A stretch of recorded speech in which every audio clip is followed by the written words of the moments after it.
Ekenekwa m Igbo niile biko ebe ọ bụla na na-enene m biko ihe a wụ breaking news and ihe akwa another latest update anyị na-enwetakwa anyị sị ka anyị wetara ụmụ biko na ebe ọ bụla ị nọ na nwere onye na-amara popular blogger, popular influencer, popular onye na-enyere mmadụ aka, onye na-akwalite anụ Igbo, onye na-akwalitekwa ndị dị ka anyị. Afia bụ somebody like Jpac, no other person like Jpac biko na he was saved by the grace of God n'aka ndị unknown gunmen na Igbo anyị. Maka na ama m n'ụlọ niile nwere onye nugo this news mana achọrọ ka m break ya the news maka na ihe a bụ gịnị full gist from his own side ka o si ka the thing si wee mee ka Chukwu si wee zọọ ya because na o jere ọrụ na Igbo unu ma throughout the whole of festive period na Jpac dị busy so na ọrụ niile ọ ga na Igbo anyị bịa na ha na yield the fruit but after all said and done towards 9th of January ndị omekome wee wakpo ha n'ebe ha na-alụ ọrụ ya na Papa Ifeanyị nke na-emekwa comedy mgbe ha wakporo ha bari like that nwere onye asị na ọmọrọ Jpac but I will put it that na God decided to make a name for himself through that incident ahụ maka na ọ dịrị izi as an MC ndị awakpodo gị ebe ahụ buru ụzọ kpọọ gị sị gị nna bịa mee onwe ya introduce mee ha ndị ahụ mee onwe ha introduce as the leader of unknown gunmen na that territory.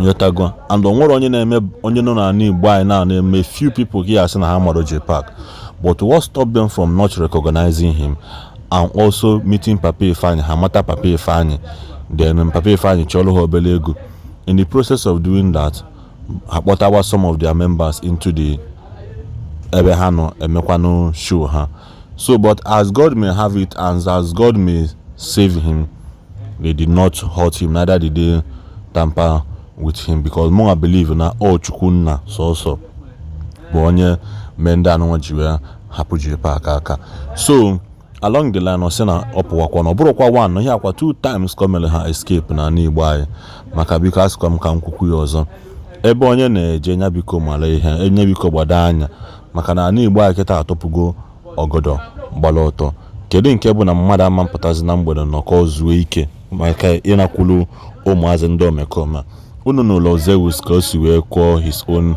encounter with those guys nọ na ndị ahụ na-ele anya wee fụ na n'ụlọ Zeus ha wee tubi afa bido gbaniweli egbe na gbanichali egbe n'elu and to him na ọ sịkwa na obu ego dadị na moto o tikwa aka nye ha nke ọ enye ha chali ya mana what could have happened ọ bụrụ na ndị ilo Jpac sendele ndị kedu ihe mmadụ ka yiko biko na video anụnwa know from his own story and also thank God for saving his life maka gịnị na ọ dịrọ easy according to Jpac ọ sị na mgbe ndị akpọli oku na ọnyụchana mamili na trouser mana ọ bụ na o si na dị biko kabaro na video anyị necha ya Ishi ya subscribe na this channel ngwanụ watch ya the video ya abata Lagos taa wee na-enye Chineke ekene na ana Igbo dị ka onye jere war front. Welcome back. At least go the ezumike adịtụgodo obere na Oriakụ. Yes sir. Gọrọ na ya egwu na ka n'onu gị. I'm egwu ya ka a na-akpụkpali ya na isi n'oge gị isu. Ọ ga-ese na ị ga-awa tracks. Gụọ dị acapella na. Acapella kwa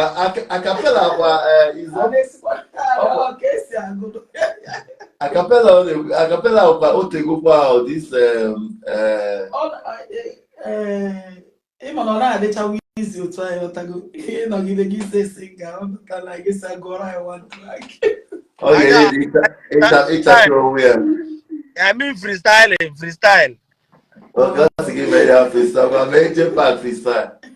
Okay, which oh, you feel like it's a very good freestyle. Very Jpac freestyle. Okay, maybe for my own pride. But you got a keyboard, can go able to emo joy. Jpac.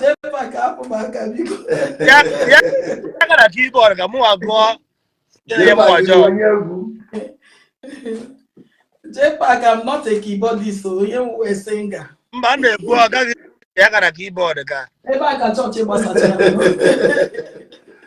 I know, I enjoy you all content with James Harum. n'abalị a. So otu anyị batakwa sef anyị na-achọ ka anyị na-aga ikwukwa maka Jeff send right request mana nke ya ọ da-abata. Hello? Yeah, I can hear you. Okay, maka anyị na-achọ ka anyị na-aga ịnọkwa echi among time ga echi. Oh, by this time, you go okay. Okay, it was 7 p.m. Nigeria. Maka I dem go see man, I became good area. I'm on ụzọ. Yes, yes. Oh, yeah, okay.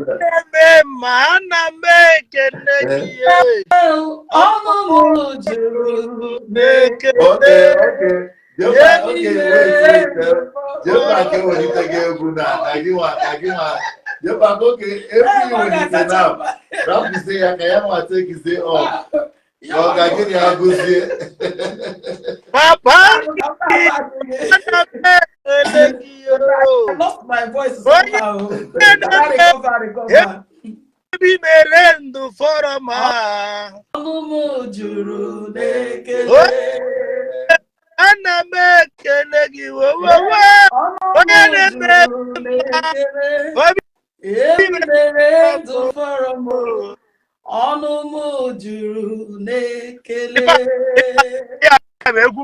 Thanksgiving. Na mo escape ndị gọọmenti na East. Wow. I don't want to tell anybody now because now I'm going na East. I'm onye. So exactly. You have to be careful. I have to hold my mouth until another Lagos. No, that's our East itself. Face to face, so even to go n'ihu m na ndị a na-agba egbe n'ihu ma mere na-aba m n'akwa. Hey, God didn't buy ya dịzi otu a si aga ọ ga-ekwesịkwa anyị aga batazikwa. Ma mere bara m n'akwa, I swear. Anaghị m na inside life mụ na Baba Ifeanyi a nọ n'ihu ọrụ nta ndị awụ bata gbodi m uti karashin. Hey! And egbe na ha na-enu tetetetetem. Nsi Jesus, ọ ka nsi je biko. My savior bụ na ndị a bịara ije aha amaha m and eji microphone n'aka ha amaha m. So ọ bụ na ha ma m, ọ bụ na ha nwere ike amaha m ọgwa na Chineke just blind ya anya ka ha recognize m.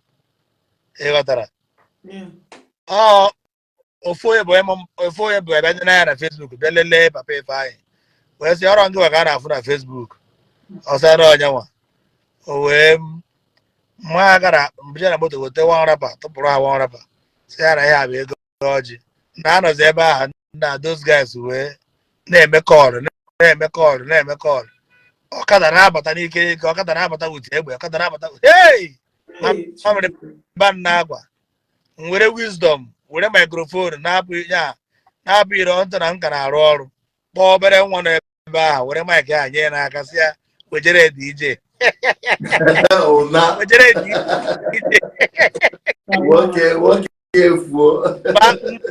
bịa remote ozugbo wee nye moto ọkụ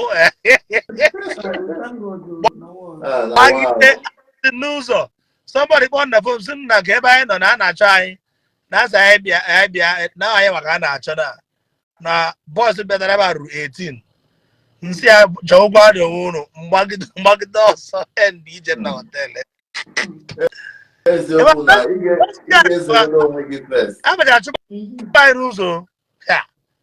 emechara achụba anyị n'ụzọ wuti GLK no number abụchara achụba anyị n'ụzọ wuti GLK no number gbagide dutara m abụrụ ga driver ekwere m ga-agafe so mgbagide endizi ije na police na army checkpoint ha nwa gbazie break tọnụọ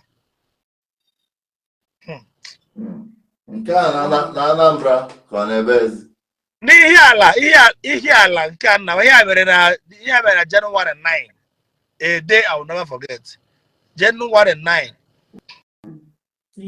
just 3 days just 5 days or 6 days now January 9 aka na-ekwukwa njam gwa ha again na January 10 n'aka ọkwa ebe m na-aga sadị ụga ebe a gbara convoy land ụba ụzọ ahụ si na-eje ọrụ na uru ala nna aga ọrụ na mba n'obodo ukwu ka nna aga ọrụ nna with speed ahụ nji thank God na nji nọ na high speed jam ụmụazị ozugbo with Siana ha kpọpesịrị Siana ewuti egbe mụnwa gbaa breki bugharịa aka m ozugbo the other side kpofere ozugbo ọ bụrụ na ha nwa ọ bụrụ ụzọ ọjọọ dị ebe ahụ ha ga-eji maka ụzọ ọjọọ ha double cross ọm because ha nwa na-achọrịrị onye ahụ eji moto wee jee operation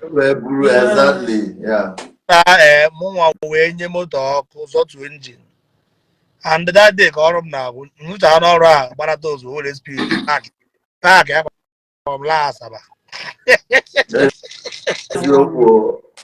Thank God for life. Now, udiri bani all the good but we thank God because onye na-arụ n'ọkọchị offuru self ọ ga-adịghị ka ga nobody here can pray. I swear to God, nothing like prayer. Because when I was traveling, I prayed.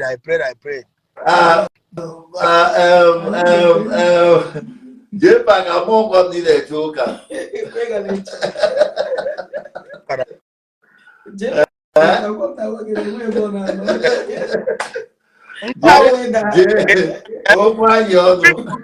If some people they believe in a prophecy, and some people they believe in a revelation.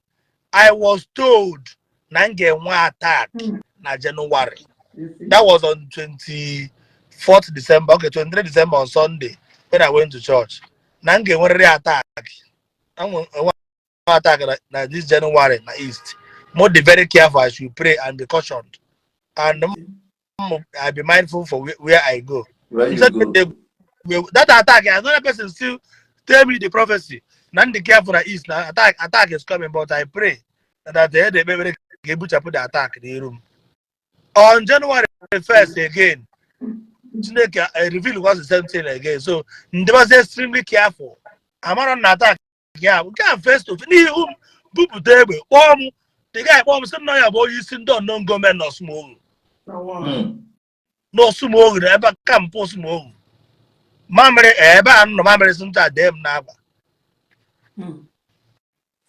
God just know why he spared me. If not by now, I gonna throw me gonna platform. I gonna church like that's why you open a mad name no wa okuwo nwe oto you open a mad name this life onya this straightforward you otago kubaki oto because ofu ye na azopta kwa mmadụ na this life kwa forward straightforward like mmadụ ikubo ozi oto n'ihe ọbụla ọ na-eme you otago Chineke ejikwa agbaru onye ahụ in one way or the other